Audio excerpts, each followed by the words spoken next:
What is going on? This is Ryan with Automatic Comics, and in this video, I am going to be talking about the collection that I recently purchased. Basically, purchased a comic book collection about a month ago. I thought I would give a 1 month update about where I am currently in the process of selling through that collection, what's been involved in it, what the return is on that. Basically, so you can really see in action why I paid what I paid for this collection and how close my approximate estimate to the value of this collection actually was. So you can see I've got some spreadsheets here. We're going to be going over some spreadsheets. I also got some comics that I'm going to show a little bit later in the video that are part of this. I'm going to talk about with this as well. But overall, my goal was to try to sell through at least most of this collection. I'll talk about why some parts haven't yet by the end of February. And currently, the way it's looking, it's other than the books that I've pulled aside, it is all going to be sold through by the end of February, actually by Sunday the 23rd, because that's when I have the last few auctions ending on eBay. And so at that point, those long boxes will be empty, except for one book that I forgot to put up for auction, will be empty. And then I have some books that I have set aside as well, and I'll talk about that too. But I've got a spreadsheet up here. We're going to be talking about some numbers. So if you like numbers, you'll see some numbers, but you'll also see kind of a picture of how much work goes into just selling a small collection like this. Because this wasn't a huge collection. This is just 2 long boxes. It was just under 400 books. I think it was around 385 to 387 books. And, it's a decent amount of work to sell through it. All right. So now let's start getting into the process of selling through this collection. What I paid, how I kind of back out those costs when I'm selling books, all that kind of stuff.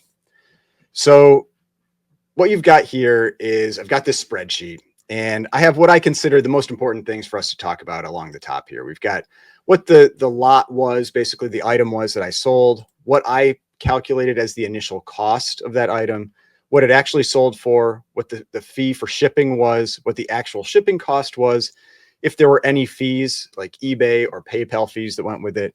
Then I just have the total sale price. So that's the sale price plus the shipping fee. And then I have the take home. So I back out the actual fees that are there and any shipping costs. Then I have the profit where I back out the initial cost of the collection. Then I actually backed out the shipping supplies, just to give you an idea. Like, there are other costs that go along with this as well that you need to make sure you account for because they add up over time. So if you don't remember, I paid $350 for this collection. I estimated the value of this collection at $1,000. And so that's basically the sale price here. That's not really the shipping fee. Like, it's something you have to account for when you're talking about your actual sales numbers, because it's what you report on your taxes, all that kind of stuff. But the actual sales price for the comics that I've sold so far is $881.11. And I have sold through almost all of it. There's just a few auctions that are ending in one more day. And then I've got some books that I set aside for grading, and the 2 slabs are actually left. So it does look like if I didn't have any that could be graded, those ones maybe would have added, I don't know, another couple $100, something like that, like 1,081, we'll say. And then we have the 2 slabs, which probably add another 250. So I probably underestimated the value of the collection a little bit. It's probably more like, before we talk about the books that are being graded, it was like $1,300 instead of the $1,000. And there are some things that surprised me on the high side for what they sold for. And there's some things that surprised me on the low side for what they sold for. But that's all what it's about. You do your best to try to estimate what these items are going to sell for, and you pay accordingly. So like I said, I paid $350. I estimated at $1,000. Based on the sales numbers that I've seen, probably more like a $1,300 collection. But if some of these books grade out as well as I think they might, it could definitely do better than that. So that'll be interesting to see how that turns out.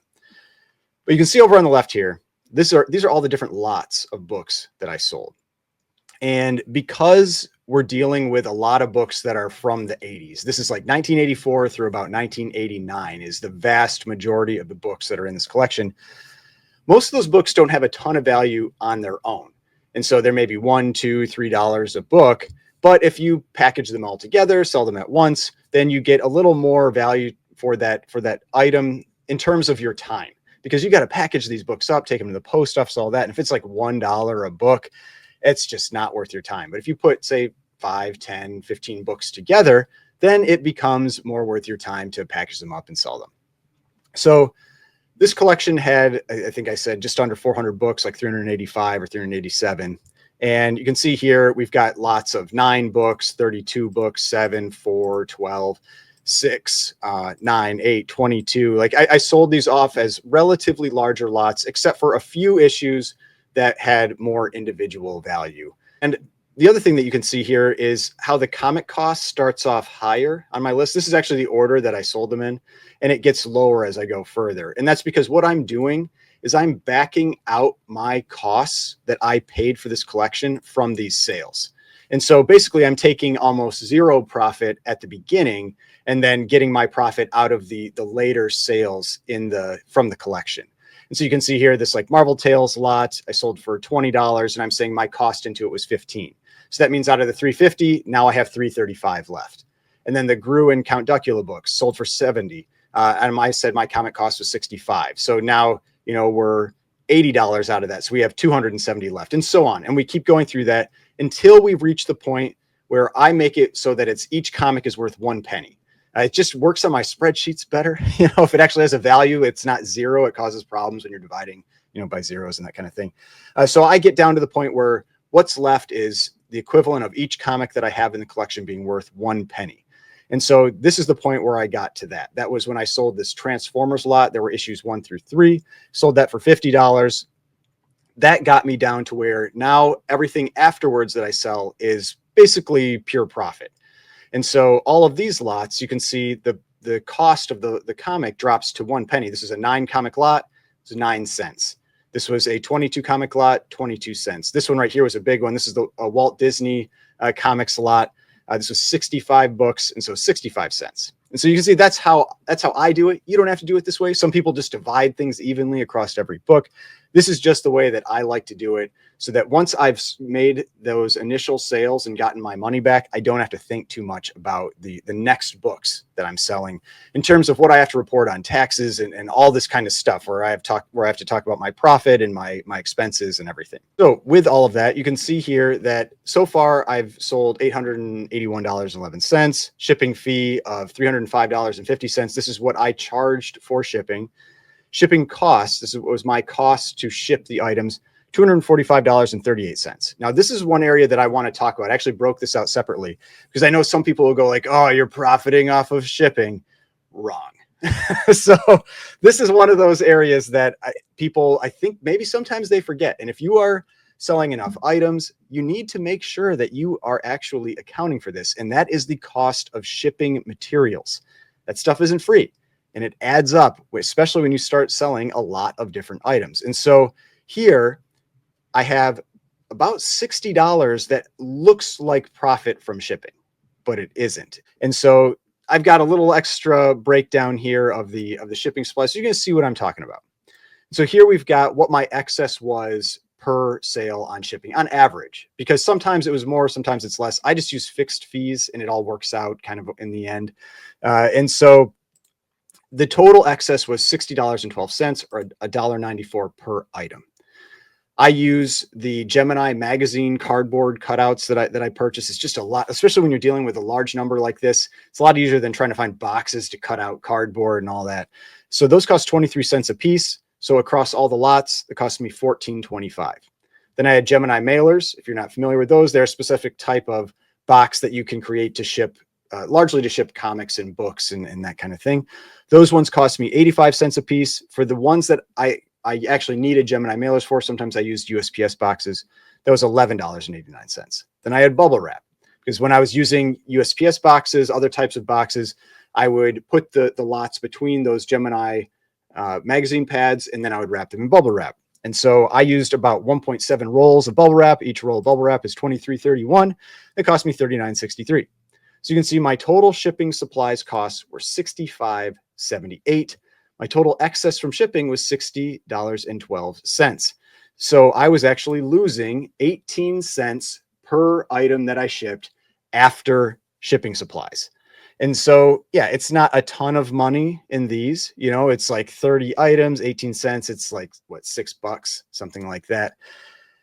But that's just kind of to show you that this isn't profit up here. This shipping fee minus shipping cost is not actual profit. I'm not trying to profit off of shipping. I'm just trying to get as close to breaking even as I can. Because I'm driving to the post office. It's my time. Like some of these things took a long time to pack up. Like this one right here, this Walt Disney's and comics lot that was 65 books. That took me a while to pack, to make sure that everything was packaged safely, had a box big enough, all this kind of stuff. That I'm not profiting of that time. So this is one of those things, just make sure you count for that, because if you don't, over time, that really does add up. And that's one of the things you just need to think about when you're treating this like a business. So that's how we get to these final numbers on the top here, where we had the sales take home. So that was the sale price and shipping fee minus the shipping costs and fees. That's my sales take home. Then I backed out the original cost. That was $350. Then I backed out my shipping costs. That's here. I'm at $370.49. That is my current profit on this collection. So I paid $350. I've a little more than doubled my money on it so far. And so if you're wondering what's that like in terms of the time that you spent, like what's your pay scale or pay rate, put that in here too. And I estimated about how much time I've spent selling through this collection. And so the original purchase, I said about 2 hours. I had to drive over there. We met, we talked, we went over the collection, all that kind of stuff. So about 2 hours. Listing the items, I put down about 7.75 hours. Basically, I said it took me about 15 minutes per item, and then I just multiplied that out. Some of them are quicker than others, but like when you're selling lots, it's a bunch of pictures. You have to make sure in the descriptions you have everything described well, because if you don't describe things well, you'll get negative feedback, and you want to avoid that. So I make sure I'm thorough there. Shipping, I also averaged at 15 minutes per item. Some of them are much quicker. If it's like a single book in a Gemini mailer, I can do that, 5 minutes or less. But if it's one of those big items, like that 65 book Disney lot, that probably took me a half hour plus to package that up, just because I had to find the right box. It was like 4 different like blocks of books that I made little bricks of that I put into between the Gemini pads, and then I wrapped in bubble wrap and made sure everything was safe. I mean, it's just all this kind of stuff. Like, especially with something like that, I think that weighed like 14 or 15 pounds. You need to make sure it's packaged well, because it can take a lot more damage with that weight on the box. Then I just added another 5 minutes per item, just as time that it took, like things like going through and checking for flaws on the books, organizing the books like into lots, all that kind of stuff adds up. And so I have that right now. I have about 20 hours into this collection that I've sold. That's a pay rate of $18.45. So a little over minimum wage in some states. But now, like I said, the thing with how I sell through these collections is that, or for the most part, not all of them, but usually this is what I do. I'm not taking my profit until the very end. And so I will have a higher return on the last few things that I sell. And because I still have, like, for example, the 2 graded books left, and those are probably $250 to $300, somewhere in that range, that will almost double my profit, and won't cost me a bunch of additional time. It's like those are relatively quick to ship and all of that. And so that will increase my hourly rate average over this collection by quite a bit. But right now, as it stands, this is where it is. You can also see, I just keep track of how many books were in this one and how many I've sold, how many are left. I have the initial count was 387, but I've gone back and I may have been off by like 1 or 2. It might've been like 385. I have 82 left. These are the 6 lots that I have left up on eBay that are going to finish auctioning, plus the 19 books that I set aside for possible grading, and the 2 slabs that I have left. So Not a whole lot left. I'm not in a rush to do the grading or anything, so those can just sit in like basically like a grading box that I'll eventually send into CGC. But then they're not like in my way, like the long boxes are. But just thought I'd give this as a picture of how I track everything. Maybe it gives you an idea how you could maybe approach this and what the you know what the costs are that are involved and why I paid what I paid. But that's everything with respect to the numbers for this collection and how I've gone through it, how I've tracked it, just to give you a picture of what's involved, the amount of time that can be involved, the all the different costs that you have to account for, like shipping and fees and all of that, and ultimately what your final profit potentially can be. So now I'm going to go through the books that I pulled aside for grading. We'll talk about those some, and the slabs that I have left. So basically, these are the books that I really have left that are going to add to that profit for this for this collection. And so here we go, a little bigger picture here. First one here is this Batman 386. This is one that I showed that it's actually got a cracked case, and so I expect it to sell for less than what the current ones go for, that are obviously an undamaged case, because maybe somebody wants to reslab it. You can't really tell from the front, but it is cracked. You can see it on the side down here. But this is the first appearance of Black Mask, Batman 386, 9.8. And so that one, anywhere from $150 to $200, somewhere in that range. So just kind of think of it that way in terms of what that would add on top of the existing profit minus fees and all of that. Then we have this Daredevil number 257, which is a cool Daredevil Punisher cover. And maybe with the Daredevil Born Again, show coming out, this is something that might be of interest to someone, and they maybe end up purchasing this. Not a huge dollar book or anything, about $100 book, but 9.8 white pages, 1988, just cool Punisher Daredevil slab. So those are the only two slabs that I bought as part of this. The two of those combined, like I said, will probably add somewhere around $250, $275 in sales. You back out about 15% in fees, and now you're at like another $230, $225. And so that would put the total profit probably around $600 at that point. So that'd be around $600. And so, I mean, that's pretty good off of a $350 purchase. You're not quite tripling at that point, but you're more than doubling your money. And for the amount of time that goes into it, I feel like that's pretty reasonable.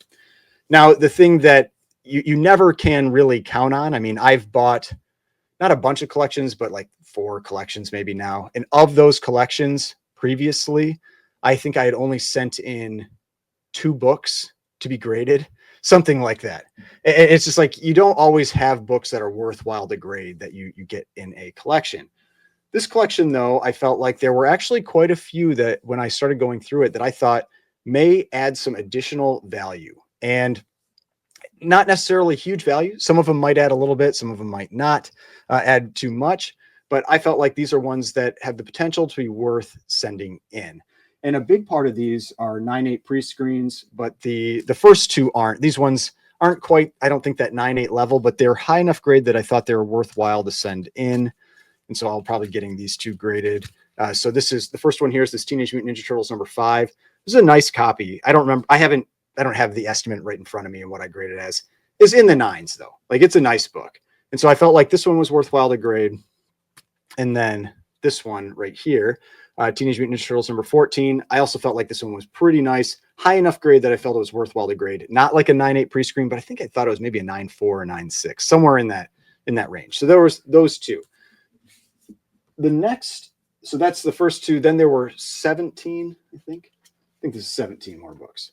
And these ones are all books that I thought were 9.6, 9.8 candidates. And so some of these are going to add more value than others. Part of it is just so that I have enough books to send in that it's worthwhile. And so if I felt like it would even, make like an extra like $10 or something, I'm like, I'll throw it into a 9.8 pre-screen, and then it helps reduce my average shipping cost per book. And so that's these books right here. First one, this is just here because I felt like it was a 9.8. And so this would be a pre-screen book. This is Avengers 312. I mean, when it's a 9.8, it's probably like a $70 book, something like that. And it's going to take a while to sell.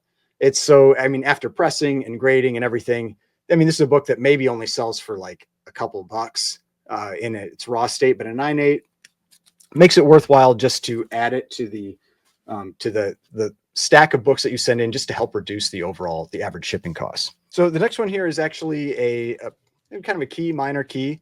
This is X-Men 256. This is that first appearance of this version of Psylocke, and this one is just really nice. I felt like it was a 9.8 pre-screen, worthwhile to send in. Then just a number one. This is, from this series, Mark Spector Moon Knight number one. Again, very nice 9.8 pre-screen, and at that level, it's again not a super high dollar book. It's like $70 to $100, probably something like that. But helps reduce the overall cost of the the average for the shipping.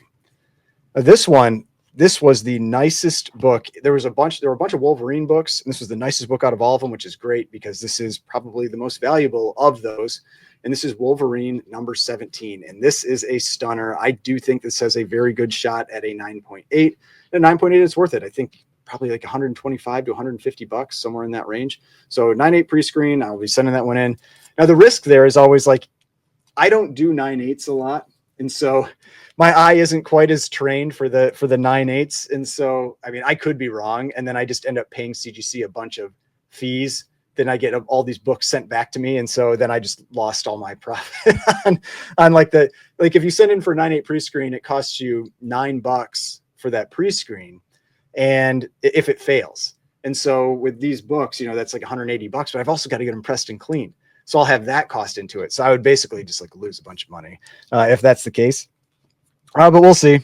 Then from the Punisher War Journal, there were 2 copies of this book. This one is really nice. I think it's a 9.8 candidate. It's just this classic Wolverine cover.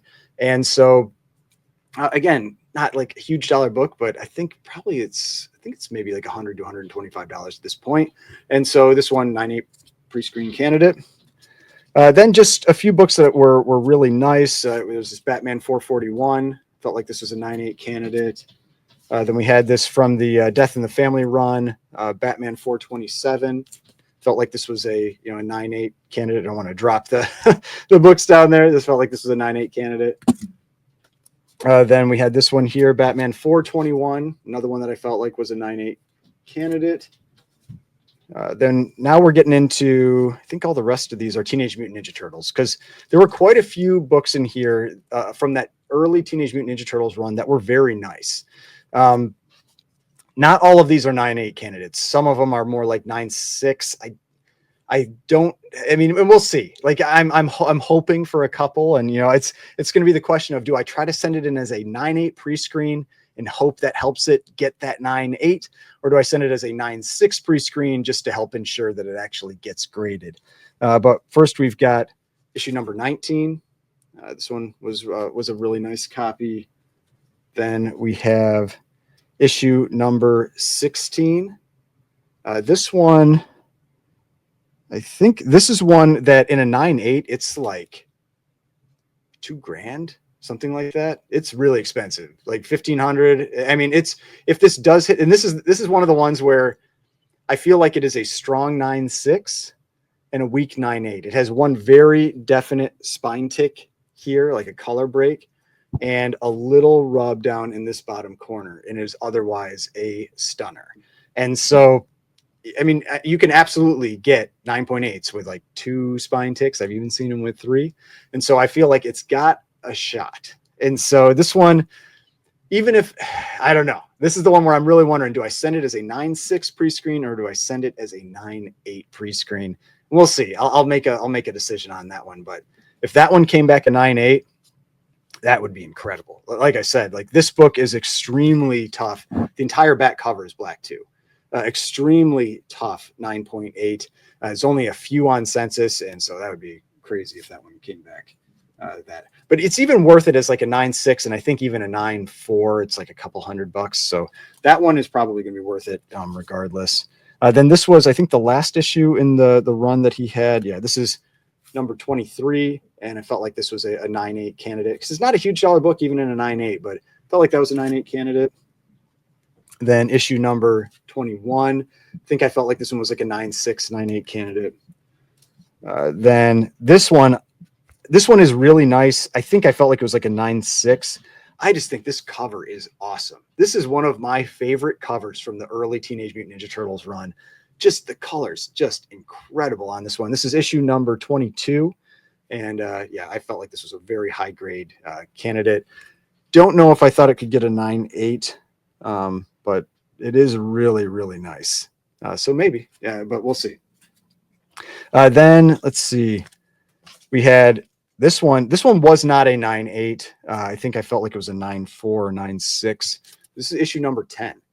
This is the first full cover appearance of Shredder. And so it's actually kind of a key there. So this one was very nice. Felt like that one was worth sending in. And then issue number 7. This one was also very nice. I don't remember what I thought it was. I think a 9.6, but maybe a 9.8. I think I had it as like a 9.6. But Teenage Mutant Ninja Turtles number 7. And, you know, just awesome cover. Like when they start colorizing these are pretty great. And then the last 2 were from the Teenage Mutant Ninja Turtles Adventures runs.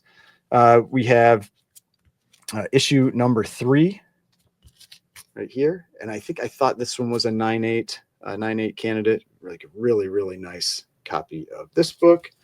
And then the last one here, issue number 2, another one that I thought was a 9.8, maybe a 9.6. So those are all the books that I pulled from this collection that I thought had the potential to have some added value. And now some of them, after grading costs and pressing costs, that added value is not much. You know, it's like maybe $15 additional or $20 additional. But I don't know, it's kind of fun sending books in. I like sending books in. I want to have more books that I can send in together as part of a pre-screen. And so that's where your costs can really balloon if you're only sending in a couple books, because the shipping costs will kill you. And so that's why you want to try to send in, you know, a larger lot of books to help reduce that average shipping cost. But if those ones, you know, if just a few of them come back, you know, relatively well, it'll add some additional value to this. It'll help take care of the, you know, the costs for grading and pressing and all of that. But when I was looking at which books to pull, like if I was looking at a 9.8 and that 9.8 was like $30 or $40, not worth it, because it's going to cost me more than that, or just as much just for the pressing, cleaning, and grading. Then when you sell it, you're going to lose money. If the book was somewhere between 75 and 100 and 9.8, I felt like, all right, I'm going to send it in. There's enough additional little profit there on that book, and it helps me with my pre-screen to get more books to send in together. And then there's a few of those in there that could be worth a little bit more on the $150 to $200 level, maybe even a little more depending on how they grade. Then there's that one that could be a, you know, especially big book if it did come back a 9.8. It's just the question of, do I want to make that gamble and then have it just get rejected and then have the, you know, the lost costs into it. But it's been fun selling through this collection. It's one of those things where every time you do one of these, you learn something, you know, like certain books that have more demand than you thought they might, certain books that have a less demand than you thought they might. Like I had those, let's see here. Like I had some of these lots that sold for literally a penny, you know, like, so basically a penny plus the shipping. Like there was this Punisher hardcover graphic novel lot sold for a penny. These 2 early Tick books sold for $1.36 plus the shipping. I mean, just like nothing. And then I had some that were, you know, pleasant surprises, like the Walt Disney books sold for about $1 a book. You know, it was $68.50 plus the shipping for 65 books. I didn't know what those would sell for. And those ended up being something that was, for a $350 purchase, $68.50 out of that is pretty respectable. And so, oh yeah, there are definitely some books that sold for more, some books that sold for less. But I've talked about that with auctioning in general. This is why it's just good to sell, if you're auctioning, to sell quite a few items. If you're only selling one thing and say that one thing sells for a penny, it can be pretty deflating. But if you sell 30 different items at auction or 20 different items at auction, some are going to do better, some are going to do worse. And overall, you're going to probably average out to be okay. But that was everything. Hopefully you enjoyed this. I got to see where I'm at with this collection right now. At some point, I will be sending these books into CGC. I don't know when, but when I do, you'll know. And when I get them back, and I'll talk about those as well. Hopefully, you know, the pre-screens go pretty well, and I don't just end up losing a whole bunch of money into grading costs and pressing and cleaning. But we'll see. So hopefully you enjoyed this. I'll see you on the next one.